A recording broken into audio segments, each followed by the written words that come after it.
زنانہ خیموں سے غم و اندوہ میں ڈوبی آہوں کی صدا سن کر حسین علیہ السلام بے قرار ہو گئے۔ پھوپھی جان کے رونے کی صدا ہے، علی اکبر نے بڑے ضبط سے کہا۔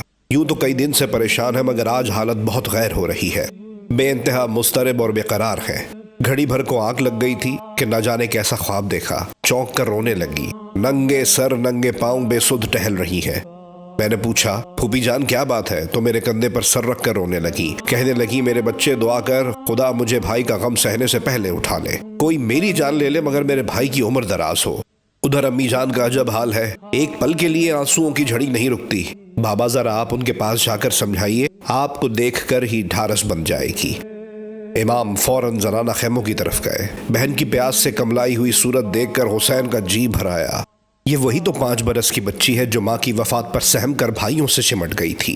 بھائی کو دیکھا تو زینب کی ساری کلفتیں دور ہو گئیں، دوڑ کر بھائی کے قدموں پر گرنے لگیں۔ بھائی نے اٹھا کر سینے سے لگا لیا۔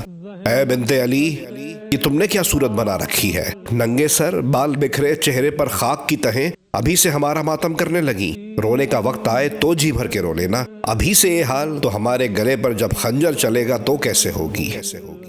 میرے تو حواس گم ہوئے جاتے ہیں بھائی، دم سینے سے گھٹا جاتا ہے، جی پر موت کا سا کرب طاری ہے، موت نہیں آتی۔ جی ہلکان نہ کرو، ابھی تو صبح دور ہے، خدا پر بھروسہ رکھو زینب، آئی موت نہیں ٹلتی، پھر بھی شاید پردہ غیب سے کوئی مدد مل جائے۔ ابھی سے تمہیں کیوں یقین ہو گیا کہ تمہارا بھائی مارا جائے گا؟ تمہاری آئی مجھے لگ جائے بھیا، اللہ تمہیں آفتوں سے بچائے، کاش تمہارے حصے کی ساری آفتیں میں اپنے سر لے کر مر جاؤں، اللہ ان آنکھوں سے بچوں کی یتیمی اور بانوں کی بیوگی نہ دکھائے۔ میرے بچے ماں سے زیادہ تم سے مانوس ہیں، تم نے ہمت ہاری تو یہ بچے دم توڑ دیں گے۔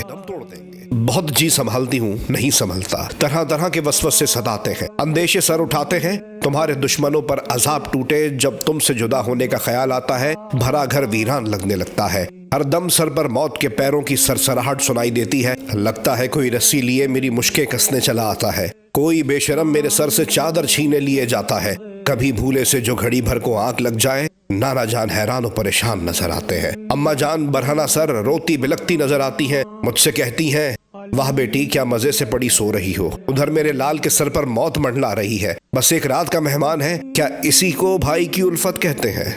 کئی دن سے برابر بابا جان خواب میں نظر آ رہے ہیں، خون سے ابا تر ہے، ماتھے پر موت کا پسینہ ہے، مجھ سے کہہ رہے ہیں زینب جاگ جاؤ، نیند تمہارے مقدر میں نہیں، جب حسین کو نیند آ جائے تم جب بھی نہ سونا، تب میری آنکھ کھل جاتی ہے، اور اب تو پلک جھپکاتے ڈر لگتا ہے۔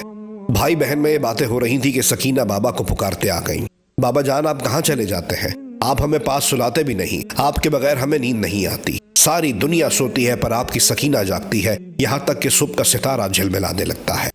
اللہ پیارے بابا جان اپنی سکینہ کو سلا دیجئے، نہ جانے ہماری نیند کہاں اڑ گئی ہے، ہماری آنکھوں میں ریت کھٹکتی ہے پر نیند نہیں آتی۔ بس پھوپھی جان سے باتیں کر چکے، اب ہمیں ذرا سی دیر گود میں لے لیجئے۔ امام نے لرزتی کانپتی بچی کو اٹھا کر سینے سے لگا لیا۔ میری مینا، تو کیسی شیریں گفتار ہے، تیرے ہونٹوں سے شہد کی بوندیں ٹپکتی ہیں، نیند کیوں نہیں آتی میری جان؟ اب آپ کی گود میں ہوں تو آنے لگی، مگر جانے پدر یہ عادت اچھی نہیں، کبھی اپنی امی کے پاس بھی سو جایا کرو۔ امی کو فرصت کہاں، وہ تو رات رات بھر اصغر کو لے کر ٹہلتی ہیں، وہ تو روئے چلے جاتے ہیں۔ حسین کے سینے پر گھوسا سا لگا مگر وہ ضبط کر کے بولے تو اکیلے سونے کی عادت ڈالو، نہیں ہم تو آپ کے پاس سوئیں گے، اور اگر کبھی ہم نہ ہوئے تو تمہیں کیسے چھاتی پر سلائیں گے؟ آپ ہمیں چھوڑ کر چلے جائیں گے، مگر جانا پڑا تو تم تو سمجھدار ہو، برسوں کے ساتھ دم بھر میں چھوٹ جاتے ہیں، قافلے لٹ کر بکھر جاتے ہیں۔ ہم جب اپنی امی سے چھوٹے تھے تو ہم بھی بہت چھوٹے تھے، ہم ان سے لپٹ کر سویا کرتے تھے ورنہ نیند ہی نہیں آتی تھی، جب وہ گئیں تو نہ رونے سے کام چلا نہ چلانے سے، انہیں جانا تھا اکیلی گئیں۔ کسی کے ماں باپ ہمیشہ زندہ نہیں رہتے، کسی کے بچے بھی تو مر جاتے ہیں، بس ہم بھی مر جائیں گے۔ امام چپ رہ گئے۔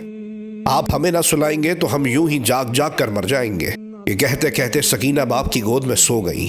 حسین علیہ السلام بچی کو لیے بانوں کے خیمے میں گئے۔ ٹہلتے ٹہلتے بانوں ایک دم رک گئیں، اگر امام لپک کر سہارا نہ دیتے تو بچے سمیت ریت پر آ رہتی۔ بچے کو پنگوڑے میں لٹا دیا اور سکینہ کو لینے لگی۔ نہیں پھر یہ تھکن کہاں نصیب ہوگی۔ یقین مانو اولاد کو گود میں اٹھا کر دنیا کے سارے بوجھ سر سے اتر جاتے ہیں۔ میرے کہنے سے تو سوتی نہیں، یہ آپ کی گود کا سحر ہے جو اسے نیند آنے لگی۔ ابھی کچی نیند ہے۔ حسین بچی کو زانوں پر لٹا کر بیٹھ گئے۔ اصغر پھر کل بلانے لگے۔ ماں نے پھر اٹھا دیا۔ حسین نے بچی کو لٹا دیا اور بانوں کے ہاتھوں سے بچے کو لے لیا۔ کتنا ہلکا ہو گیا تھا۔ ایک پھول تھا جس کی نمی خشک ہوتی جا رہی تھی۔ حسین کے ہاتھ لرزنے لگے۔ باپ کی گود میں آتے ہی بچے نے کرہنا شروع کر دیا۔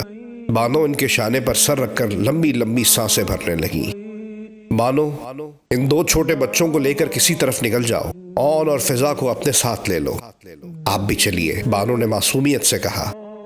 میں کیسے جا سکتا ہوں؟ یہ ساری فوج کشی تو ایک میری جان کے لیے ہے۔ اور آپ کے بچے کیا وہ زندہ چھوڑ دیے جائیں گے؟ خاص طور پر اولاد نرینہ؟ اور پھر ذرا سوچئے اصغر بڑے ہوں گے تو کیا سوچیں گے؟ ماں باپ کو موت کے منہ میں چھوڑ کر بھاگ نکلی، تب میں انہیں کیا جواب دوں گی؟ اور پھر آپ شیر خدا کے بیٹے ہیں تو میں انہی کی بہو ہوں۔ آپ کا راستہ میرا راستہ ہے، آپ مجھے کبھی کم ہمت نہ پائیں گے۔ بچہ سو گیا تو حسین علیہ السلام نے سکینہ کے قریب لٹا دیا۔ دنیا میں آتے ہی میرے بچے ویران ہو گئے۔ سکینہ کو 5واں سال ہے، مگر کیسی بڑی بوڑھیوں جیسی باتیں کرتی ہے۔ میں تو لاجواب ہو جاتی ہوں۔ میں نے کہا میری شہزادی نہ رو تو بولی میں جان کے تھوڑی روتی ہوں، آنسو آپ ہی آپ جاری ہو جاتے ہیں۔ بابا کیوں نہیں آتے اور آنسو کیوں آتے ہیں؟ ہمیں یہ آنسو بڑے برے لگتے ہیں، آنکھیں بند کرو تب بھی نہیں بند ہوتے۔ بابا کو دیکھ کر ڈر جاتے ہیں مگر بابا نہیں آتے، ہم جانتے ہیں کہ کیوں نہیں آتے۔ میں نے کہا کیوں نہیں آتے؟ تو بولی ہماری پیاس کی فریاد سے انہیں وحشت ہوتی ہے، اس لیے وہ نہیں آتے اور ہم روتے ہیں۔ آپ کو برا لگتا ہے تو اچھا ہم چپ کے روئیں گے۔ اس کی باتیں سن کر جی ڈرتا ہے، ایسے ہوشیار بچے بڑی مشکل سے جیتے ہیں، بانو نے کہا۔ جب امام واپس اپنے خیمے میں آئے تو ان کا دل کا بوجھ اور بھی بڑھ گیا تھا۔ قاسم بن حسن کچھ ابو الفضل عباس سے پوچھ رہے تھے۔ امام کو دیکھ کر ایک دم خاموش ہو گئے۔ امام سب سے باری باری باتیں کرتے رہے، گزرے ہوئے غنیمت زمانے کی قدر خوشگوار باتیں، وہ باغ و بہار باتیں جب نانا زندہ تھے۔ قاسم اب بھی بے چینی سے بار بار چچا جان کی طرف ملتجی نگاہوں سے دیکھ رہے تھے۔ کچھ پوچھنا چاہتے تھے مگر ہمت نہیں پڑ رہی تھی۔ کیا قصہ ہے؟ قاسم کیوں بے چین سے ہیں؟ امام نے جھک کر عباس سے پوچھا۔ آپ سے کچھ دریافت کرنا چاہتے ہیں، ہمت نہیں پڑتی۔ تکلیف کی کیا وجہ ہے؟ امام کو اپنا بھتیجا بہت عزیز تھا، بھتیجا بھی اور داماد بھی۔ اپنی پیاری بیٹی فاطمہ کبریٰ سے انہوں نے بھائی کی وصیت کے مطابق عقد کر دیا تھا۔ وہ انہیں باپ کی جگہ سمجھتا تھا اور کبھی تکلف نہیں محسوس کیا۔ انہوں نے اشارے سے بلا کر کہا کچھ پوچھنا چاہتے ہو؟ مجسم سوال بنے ہوئے ہو مگر زبان نہیں کھلتی۔ کیا چچا سے ناراض ہو کہ اتنی غیریت برت رہے ہو؟ کئی دن سے ایک بات پوچھنے کی کوشش کر رہا ہوں مگر قاسم پھر سے خاموش ہو گئے۔ تو پوچھتے کیوں نہیں؟ جواب سے ڈر لگتا ہے۔ ڈر لگتا ہے پھر سوال کی ضرورت ہی نہیں۔ قاسم پھر شش و پنج میں پڑ گئے۔ علی اکبر اور عباس کے چہروں پر ہلکی سی مسکراہٹ دیکھ کر امام سمجھ گئے یہ دونوں بزرگ اس بچے کو چھیڑ رہے ہیں۔ مسکرا کر بولے تم ان دونوں کی باتوں میں نہ آؤ، بے تکلف پوچھو، پھر شاید موقع نہ ملے۔ کیا آج کے مجاہدوں میں میرا نام بھی ہے؟ چچا عباس کہتے ہیں میں نابالغ ہوں، مجھے جہاد کا حق نہیں۔ یہ عباس سچ کہتے ہیں کہ تم نابالغ ہو، مگر جہاد کا حق ہے یا نہیں اس کے بارے میں فیصلہ نہیں ہوا، یہ مسئلہ غور طلب ہے۔ تو کب فیصلہ ہوگا؟ قاسم بے چین ہو گئے۔ پہلے یہ تو بتاؤ موت کے بارے میں تمہارا کیا خیال ہے؟ موت تھکے ہارے مسافر کی نیند سے زیادہ سکون بخش اور شہد سے زیادہ شیریں ہے، بشرطے کہ وہ حق کی حمایت میں جہاد کے بعد نصیب ہو۔ تو بس فیصلہ ہو گیا، تم نابالغ نہیں، تمہیں جہاد کا حق ہے۔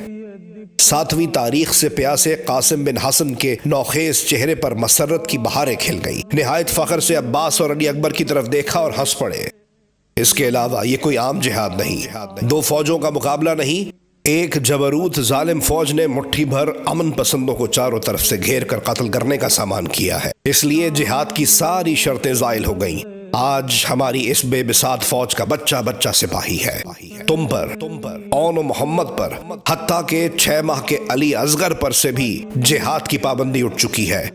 تم میں سے ہر ایک اپنے مورچے کا سپاہی ہے۔ قاسم مسرت سے جھوم اٹھے جیسے انہیں پروانہ موت نہیں اقلیم کی بادشاہت مل گئی ہو۔ غلام حاضر ہیں، بجھے